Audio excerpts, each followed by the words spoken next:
अभी की सबसे बड़ी ब्रेकिंग न्यूज सारण छपरा से आ रही है, जहां पर दर्जनों राउंड फायरिंग की घटना सामने आई है, जिसमें एक व्यक्ति की मौत हो गई है और 3 व्यक्ति गोली लगने से घायल है। वहीं दर्जनों व्यक्ति लाठी चार्ज में घायल हो गए हैं। इंटरनेट सेवा को बंद कर दिया गया है, धारा 144 लगा दी गई है। और आपको बताते चले कि रोहिणी आचार्य जिस बूथ पर पहुंची थी और जिस बूथ पर विवाद हुआ था, भाजपा और आरजेडी कार्यकर्ताओं के बीच लाठियां बरसाई थी, पत्थरबाजी हुई थी, आज वहां पर जमकर हंगामा हुआ है। दर्जनों राउंड गोलीबारी की घटना सामने आई है और जिसके बाद हजारों की संख्या में अर्धसैनिक बलों की तैनाती कर दी गई है। धारा 144 लागू कर दी गई है। इंटरनेट सेवा 2 दिन के लिए बंद कर दी गई है। और इस 5 से 7 मिनट की रिपोर्ट में हम तमाम बातें आपको बताने जा रहे हैं कि आखिर ऐसी घटना क्यों हुई है, आखिर आरजेडी नेता रोहिणी आचार्य पर बूथ कैप्चरिंग करने का जो आरोप लग रहा है वह कहां तक सत्य है और सारण छपरा की अभी क्या स्थिति है।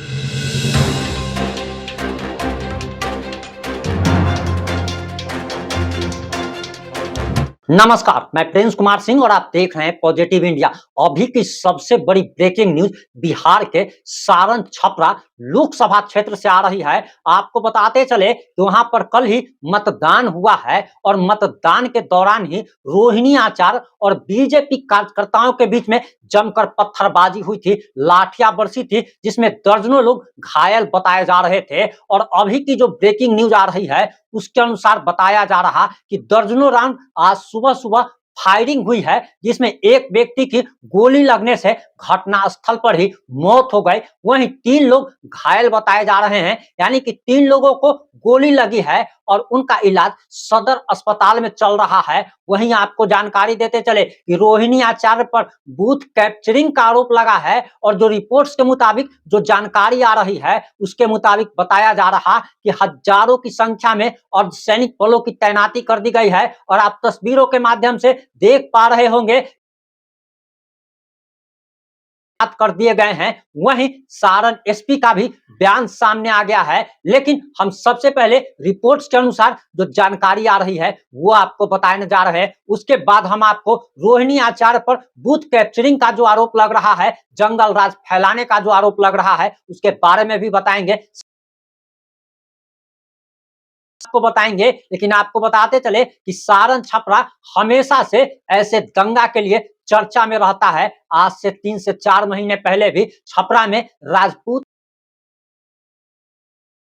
तभी जानते हैं कि कैसे 3 राजपूत युवकों के साथ बेरहमी की गई थी, बर्बरता की गई थी, जिसके बाद वहां पर धारा 144 लगाई गई थी। इंटरनेट सेवा को तत्काल प्रभाव से बंद कर दिया गया था। ठीक उसी प्रकार की घटना सामने आई है, जिसके बाद इंटरनेट सेवा को तत्काल प्रभाव से बंद कर दिया गया है। आखिर इंटरनेट सेवा बंद होने से हजारों नहीं बल्कि लाख आजकल बिजनेस हो, पढ़ाई हो, हर चीज में इंटरनेट की जरूरत पड़ती है। लेकिन रिपोर्ट्स के मुताबिक जो जानकारी आ रही है उसके अनुसार बताया जा रहा कि सारण लोकसभा सीट के छपरा शहर स्थित तेलपा बाजार में काफी बवाल और फायरिंग की खबर सामने आई है। फायरिंग की वजह से एक व्यक्ति गंभीर रूप से घायल बताए जा रहे हैं और उनका इलाज सदर अस्पताल में चल रहा है। वहीं सारण लोकसभा सीट से लालू प्रसाद यादव की बेटी रोहिणी आचार्य राजद के सिंबल कि दरअसल उन्होंने बूथ कैप्चरिंग की कोशिश की है और ये बड़ा आरोप बीजेपी प्रत्याशी राजीव प्रताप रूढ़ी ने लगाया है, जो कि सांसद होने के साथ साथ पायलट भी हैं और उसके साथ साथ वकील भी हैं। वहीं आपको बताते वोटिंग के दौरान छपरा शहर के बूथ संख्या 118, 318 और 319 पर पहुंची थी, यानी कि 3 मतदान केंद्रों पर रोहिणी आचार्य दल बल के साथ पहुंची थी। लेकिन बूथ संख्या 318, 319 जेडी कार्यकर्ताओं के साथ उनकी झड़प हुई थी, लाठियां चली थी, पत्थरबाजी हुई थी, यानी कि रोहिणी आचार्य जिस भी मतदान केंद्र पर गए वहां पर लाठियां बरसी, वहां पर पत्थरबाजी हुई, वहां पर उपद्रव की घटना सामने आई। और बताया जा रहा कि ये बूथ कैप्चरिंग करने के लिए पहुंची थी अपने कार्यकर्ताओं के साथ, अपने गुंडों के साथ। और ये जिसके बाद 118, 318 और 319 बूथ संख्या पर लाठियां बरसने के बाद काफी सारे लोग घायल हो गए थे। राजद कार्यकर्ता बीजेपी कार्यकर्ताओं पर और बीजेपी कार्यकर्ता आरजेडी कार्यकर्ताओं पर ताबड़तोड़ लाठियां बरसाए जा। वहीं बीजेपी नेता राजीव प्रताप रूढ़ी ने प्रशासन की मिलीभगत का आरोप लगाया है, लेकिन राजीव प्रताप रूढ़ी शायद ये बात बताना भूल गए या शायद वो इस बात को भूल गए या उनकी ही पार्टी की है। तो आखिर रोहिणी आचार्य प्रशासन के साथ मिली भगत करके कैसे काम कर सकती है? खैर, ये बड़ा आरोप राजीव प्रताप रूढ़ी ने लगाया है। वहीं आपको जानकारी देते चले कि सारण में गोलीबारी की घटना के बाद हजारों की संख्या में और सैनिक बलों की तैनाती कर दी गई है। जानकारी के मुताबिक रोहिणी आचार्य अपने समर्थकों के साथ अभद्र व्यवहार किया था, यानी कि जो बीजेपी के वोटर हैं उनके साथ, यानी कि उस मतदान केंद्र पर जो कि 118, 318 और 319 बताया जा रहा है, वहां पर 90% वोटिंग बीजेपी के पक्ष में हुई है और इसी को लेकर रोहिणी आचार्य भड़क जाती हैं।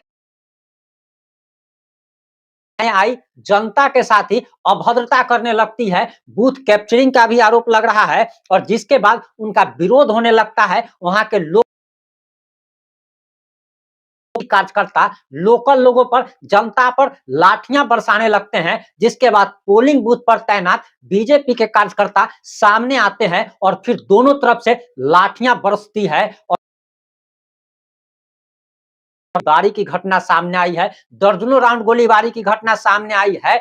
लेकिन ये जो आरजेडी के कार्यकर्ता हो या फिर बीजेपी के कार्यकर्ता हो, इनको आप चूतियों की संज्ञा दे सकते हैं, क्योंकि नेता लोग जो है वो पर्दे के पीछे तबीयत खराब होती है तो नरेंद्र मोदी वहां पर पहुंचते हैं और नरेंद्र मोदी की माता का जब मृत्यु हो जाती है तो लालू प्रसाद यादव उसके लिए श्रद्धांजलि व्यक्त करने उनके आवास तक पहुंच जाते हैं। अब जरा सोचिए कि ये दोनों हैं, लेकिन बेवकूफ है वो जनता जो किसी पार्टी के लिए, किसी नेता के लिए आपस में सिर्फ उठौल कर लेती है।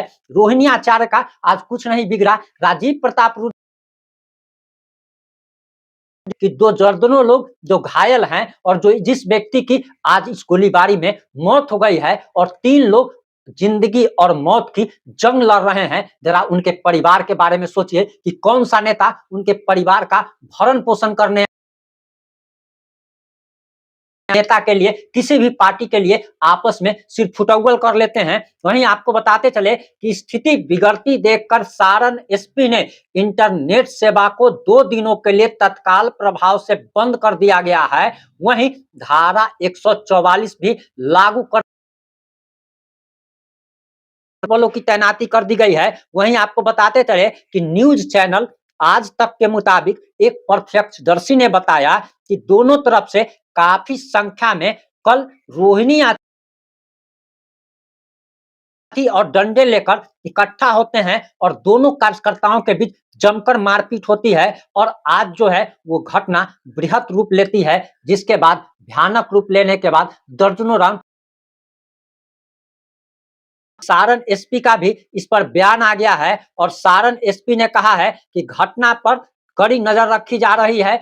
मामला अभी स्थिति कंट्रोल में है और कंट्रोल करने की तमाम तरीके की कोशिश की जा रही है। 2 दिनों के लिए सवाल तो यह है, इंटरनेट तब बंद किया जाता है, धारा 144 तब लागू की जाती है जब स्थिति कंट्रोल में नहीं रहती है। प्रशासन के कंट्रोल से भी ऐसा होता है, फिर सारण एसपी ऐसा बयान कैसे दे रहे हैं कि स्थिति कंट्रोल में है? अगर स्थिति कंट्रोल में है तो इंटरनेट सेवा को क्यों बंद कर दिया गया? अगर स्थिति कंट्रोल में है तो धारा 144 लगाने की क्यों जरूरत चाहिए था? एसपी साहब अगर यूपीएससी कंप्लीट करके आईपीएस बने हैं तो दुनिया में जो लोग हैं या हमारे जो देश में जो लोग हैं ये सब के सब अनपढ़ गवार नहीं है कि इनको समझ में नहीं आएगा कि दो मुहा बात घटना कहीं एक जगह होती है और उसके लिए पूरे जिले का इंटरनेट बंद करना, ये कहीं ना कहीं प्रशासन की नाकामी को भी दर्शाता है कि हजारों नहीं बल्कि लाखों लोगों के साथ समस्याएं आ गई होगी। आजकल लोग पढ़ाई कर रहे हैं इंटरनेट के, वो हर एक बिजनेस अब इंटरनेट के माध्यम से चल रहा है। अगर इंटरनेट अगर बंद हो जाए, अगर बिजली अगर बंद हो जाए, तो आप समझ सकते हैं कि आदमी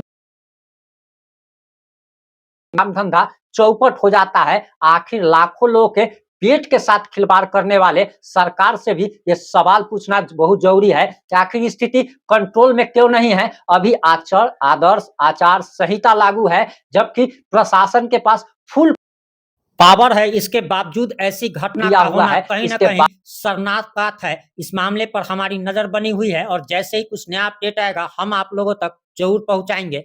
जुड़े रहें हमारे साथ।